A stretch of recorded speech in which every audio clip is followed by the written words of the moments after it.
Hi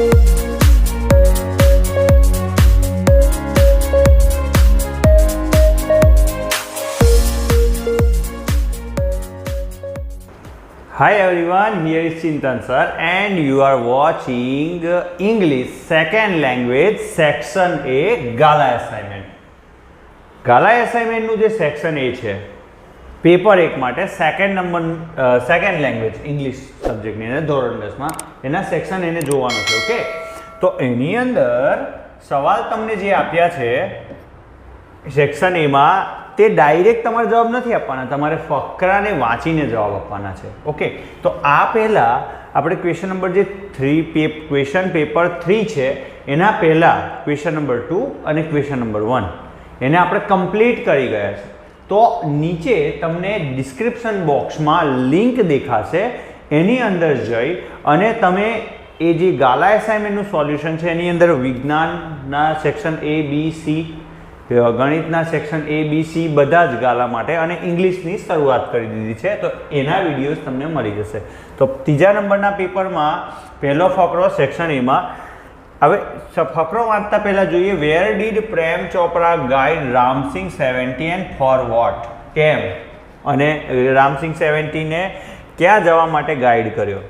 તો આ રહ્યો પહેલો જવાબ, one day Prem Chopra guided Ramsingh 70 to Zaveri brothers for lifting precious James.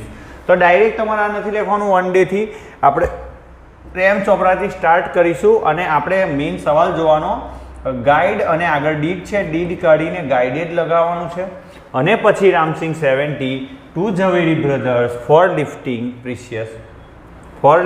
Precious gems. બરાબર, પહેલા સવાલનો જવાબ. Why was Prem Chopra arrested? Prem ચોપરાને કેમ એરેસ્ટ કરવામાં આવ્યો?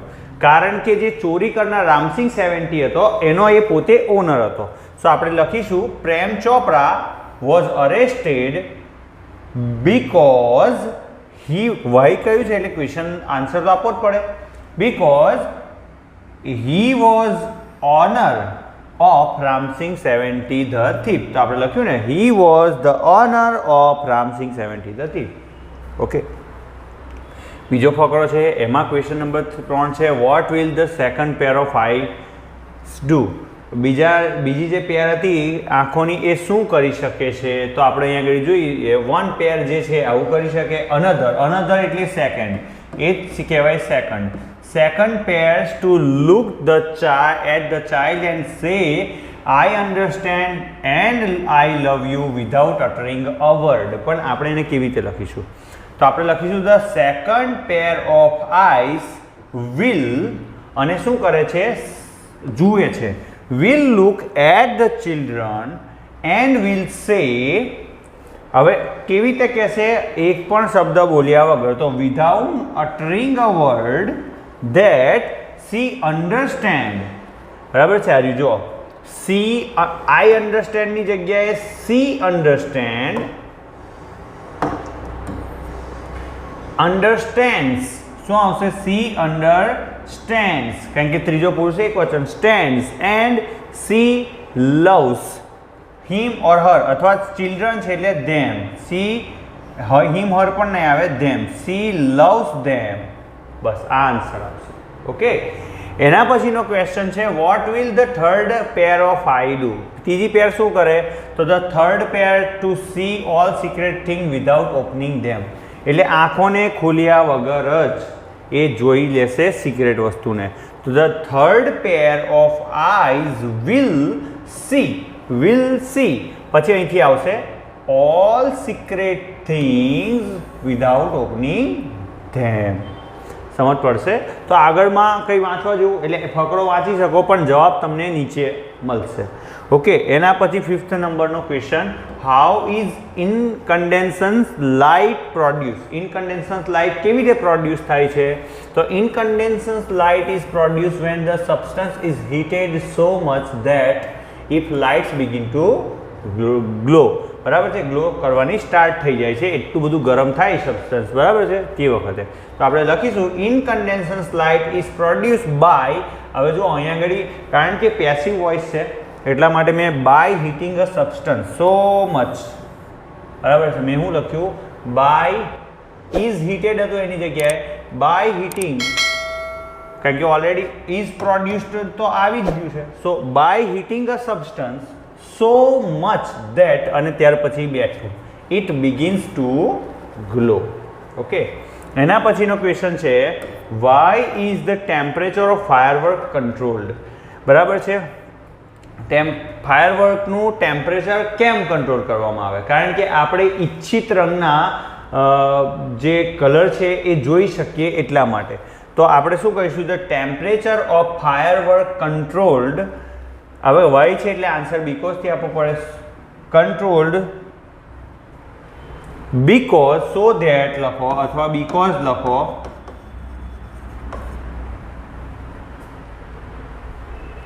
The glow of its metallic substance can be manipulated to be desired color at the proper time. બરાબર છે, પ્રોપર ટાઈમની અંદર તમારા ઈચ્છિત કલર તમને બતાવે એટલા માટે ફાયરવર્કનું ટેમ્પરેચર કંટ્રોલ કરવામાં આવે છે. ઓકે, એના પછી 7 નંબરનો question, vote are the advantage of solar power? હવે આ ફકરો છે એમાં એડવાન્ટેજ છૂટાછવાયા આપ્યા છે, બટ આપણે છૂટાછવાયામાં આપણે જોઈ શકીએ કે શું થાય તો કે પોલ્યુશન ફ્રી છે પહેલી તો. બીજું કે એને આવવાથી સીતાપુરની અંદર જે લાઇટ આવી હતી એમાં ન્યૂ બિઝનેસ સેટ થયા. એ સિવાય છોકરાઓ પણ શું કરે છે કે વધારે લખે વાંચે છે. તો આ બધા એડવાન્ટેજ. તો આપણે કેવી રીતે લખીશું? Solar power is saving environment. જો અહીંયા આગળ છે એડવાન્ટેજ લખવાના છે, તો is saving environment because it is a pollution free energy source. એ આપણે જાતે લખવાનું છે. પછી બીજો એડવાન્ટેજ હતો કે ન્યૂ બિઝનેસ સીતાપુરમાં સ્ટાર્ટ થયા. By using solar power new businesses are starting to emerge amongst the customer. એ પણ લખ્યું મેં. એના પછી ત્રીજું કે છોકરાઓ પણ રાત્રે વધારે વાંચે છે. તો and the children are also studying more at night because of solar power. તો એના એડવાન્ટેજ થયા. એડવાન્ટેજ આપણે આ રીતે ગ્રામેટિકલ મિસ્ટેક થયા વગર લખી શકીએ. આનો answer teacher to teacher vary કરી શકે, તો ટેન્શન નહીં લેવાનું, બટ આ રીતે તમારે લખવાનું છે. એના પછી છે why are the people of village happy? ગામના લોકો કેમ ખુશ હતા? કારણ કે સોલાર એનર્જી આવી ગઈ હતી, સોલાર પાવર આવી ગયું હતું. તો the people of village are happy because of solar power. Solar પાવરના કારણે, કારણ કે એ આવ્યું ત્યારબાદ છોકરાઓ વધારે ભણતા થયા, રસોઈ બનાવવામાં મદદ થતી હતી, નવા બિઝનેસ અરાઇઝ થયા. બટ એ એટલો મોટો આન્સર લખવા જઈશું તો 1 માર્ક્સની ઉપર થઈ જશે. તો આપણે એક વર્ડમાં લખવાનું હતું તો આપણે આટલું લખી શકીએ. ચાલશે. ચલો, એના પછી question number 9, which was the first activity of EFI? બરાબર. તો Economist Foundation of India, beginning with a turtle walk, a move to save turtle eggs and young hatchling in Chennai. Today, Arun and his team of volunteers have cleaned beaches and various water bodies in Chennai, Hyderabad, Delhi, Coimbatore and Pondicherry. તો આટલું કામ પહેલું આવીને એને શું કર્યું કે ટર્ટલના એગ્સને સેવ કર્યા, નાના નાના બચ્ચા હેચલિંગ્સ હોય ચેન્નાઈની અંદર સેવ કર્યા. તો આપણે શું કરીશું? To save turtle eggs and young hatchling EFI cleaned, એટલે સેવ કરવા માટે ટર્ટલના એગ્સને અને યંગ હેચલિંગને બચાવવા માટે EFI ક્લીન્ડ બીચીસને સાફ કર્યા and various water bodies. It was the first activity of EFI, sorry. It was the first activity of EFI. તો આ રીતે તમે આન્સર લખી શકો. કોઈ તમારો અડધો માર્ક્સ પણ નહીં કાપે આની અંદર. ઓકે, તો તમારે આ રીતે આન્સર લખવાનો છે. 10મો આન્સર છે what are the activities of અરુણ's team? હવે નેક્સ્ટ આગળ આવતું, the team cleaned lakes, beaches, enjoys, plants tree, educates people through street plays and also makes environment friendly paper bags. બરાબર, આટલું કામ કરતા હતા. તો આપણે શું લખીશું? અરુણ's team, અને પછી અહીંથી સ્ટાર્ટ કરી દેવાનું, ક્લીન્સ લેક્સ અને પેપર બેગ્સ. બરાબર, એટલું લખીશું. એના પછી હેલન્સ અ ગિફ્ટેડ લર્નર રિપીટ થાય છે. પહેલા પેપરની અંદર આવી ગયું હતું પેપર નંબર 1 આન્સર 11માં ઓર હતો, ઓર ક્વેશ્ચન હતો, તે જ છે. એટલે તમારે એના માટે વિડીયો જોઈ લેજો, કેવી રીતે મેં સમજાવ્યો છે તે તમને ત્યાં મળી જશે. એના પછીનો ક્વેશ્ચન છે તાજનગર રેલવે સ્ટેશન. બરાબર છે. તો અહીં તમને વાર્તા ખબર હોવી જોઈએ અને એ વાર્તા થ્રુ તમને ઇંગ્લિશમાં વાક્ય બનાવતા આવડવા જોઈએ, તમને ફેક્ટ ખબર હોવા જોઈએ. તો what was the need for railway station? એમને રેલવેની જરૂર કેમ પડી? તમને પણ ખબર હશે. There were a large number of people and students in Tajnagar who had to go to Gurgaon, Delhi and Rewari. ગામની અંદર એવા લોકો હતા, કેટલા બધા લોકો હતા અને સ્ટુડન્ટ્સ હતા જેમને રેવાડ જવું હતું, દિલ્હી, ગુરગાંવ જવાનું થતું હતું તાજનગરથી. Why did the people want a railway station? Railway સ્ટેશનની કેમ જરૂરિયાત હતી? હવે એમને આ 3 જગ્યાએ જવા માટે દે હેડ હળીમંડી કે પાટલી, જે 6 કિલોમીટર દૂર છે ત્યાં જવું પડતું. દે હેડ ટુ ઇધર ગો ટુ હળીમંડી ઓર પાટલી ટુ કેચ અ ટ્રેન. ઇંગ્લિશમાં બોલતા આવડવું જોઈએ. અને both the station are 6 kilometres away. જો મેં આ KMS લખ્યું છે, બટ તમારે આખું લખવાનું કિલોમીટર્સ, KILO, બરાબર છે, પછી મીટર્સ સ્પેલિંગ સાથે. હવે બરાબર છે. એ સિવાય Y did the people want a railway station? Railway station કેમ જોઈતું હતું? તો એક આ કારણ છે. બીજું કે રેલવે લાઇન પાછી એમના ગામમાંથી પાછી પાસ પણ થતી. તો the railway lines pass through the village and so the people demanded a railway station in 1982. બરાબર છે. હવે પછી શું થયું? What was the response of railways? રેલવેઝે શું રિસ્પોન્સ આપ્યો? તો એમને એવું કહ્યું કે we don't have enough fund, so that's why we denied your request. બરાબર, એવું રેલવે કહે છે. બટ આપણે how can we write this answer in a specific method? આપણે કેવી રીતે લખીશું? So the village and so the people demanded a railway station in 1982, but the railways refused, saying that they did not have any funds. હવે એમની પાસે રૂપિયા નથી કે ફંડ્સ નથી, ભંડોળ નથી કે જે તમને રેલવે સ્ટેશન બનાવી આપે તમારી રેલવે લાઇન ઉપર. So what did the villagers then do? પછી વિલેજર્સે શું કર્યું? તો કે એ જે એક ઇતિહાસ બનાવી દીધો. સો ધ વિલેજર્સ ડિસાઇડેડ, તેમને નક્કી કર્યું કે રેલવે સ્ટેશન બનાવવું છે અને ગામમાં જ બનાવવું છે. To build a station themselves, જાતે બનાવીશું. બરાબર છે. How much money did they pool in? Pool in એટલે ભંડોળ ભેગું કરવું. પુલ એટલે ભંડોળ, પુલ ઇન એટલે ભંડોળ ભેગું કરવું. એમને તમને ખબર જ હશે કે ભંડોળ ભેગું કર્યું હતું 21 લાખ રૂપિયા. તો દે એવરીબડી કન્ટ્રીબ્યુટ, બરાબર, પોતાનો જે પણ સહયોગ આપી શકાય તે contribute according to their capacity ranging from 3,000 થી લઈને 75,000 સુધી. They pulled in 25 lakh rupees, sorry 25 lakh રૂપિયા ભેગા કરી દીધા.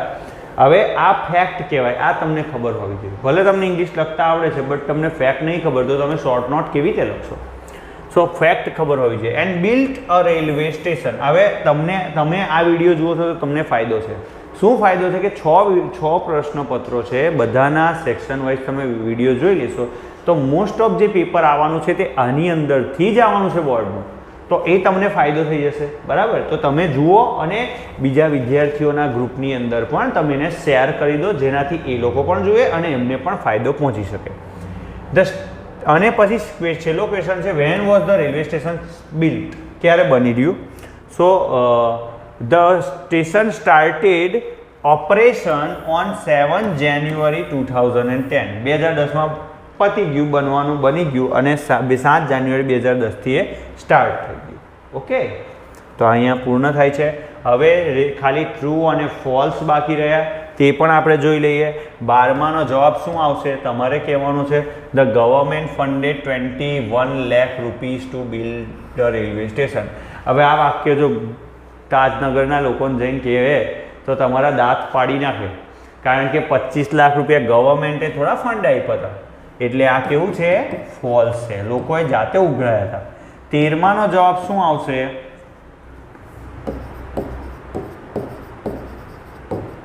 શું કહે છે? Answer 12, answer 13.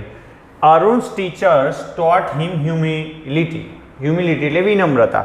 વિનમ્રતા એમના ટીચરે શીખવી. બિલકુલ સાચી વાત છે, ટીચરે જ શીખવી હતી.